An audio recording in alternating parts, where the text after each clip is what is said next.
For the final trade of the day trader, Mike Shorr, Prosper Trading Academy, is here to talk about a stock that is grabbing headlines in the financial world. Hello to you, Mike. Yeah, let's talk about IPOs. And most times IPOs, we don't have options for usually about 30 days. But with something like ARM, actually, that was a little bit different. So the options basically got listed almost right away after the IPO. So now you have to ask yourself, how do we price this thing?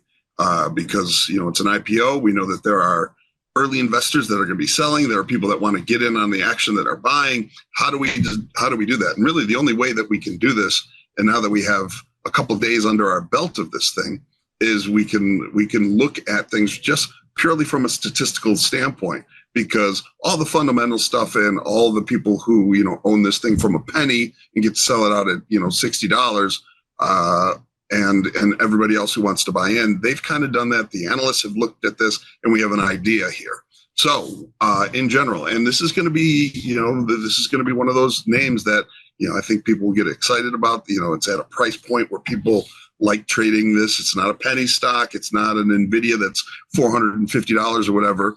And so what I'm looking at is in the shorter term, I think that if you are looking at like maybe 55 quarter on that and lower, you are on puts.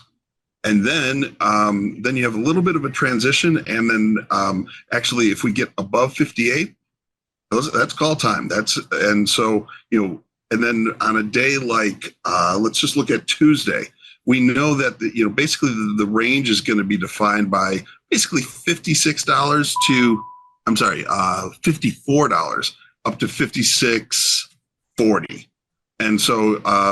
And so just playing in these ranges, they're pretty well defined here, and you're getting a little bit of goofy stuff overnight.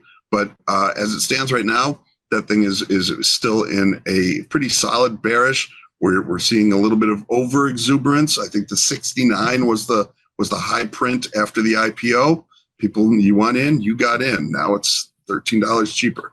So that's how I'm playing it right now. It's in a solid on the shorter time frame. You're on puts until you get above 55. Thank you, Mike, for your take on that ARM IPO. All right. Thanks a lot for having me. Go to businessfirstam.com for where to see our show on TV.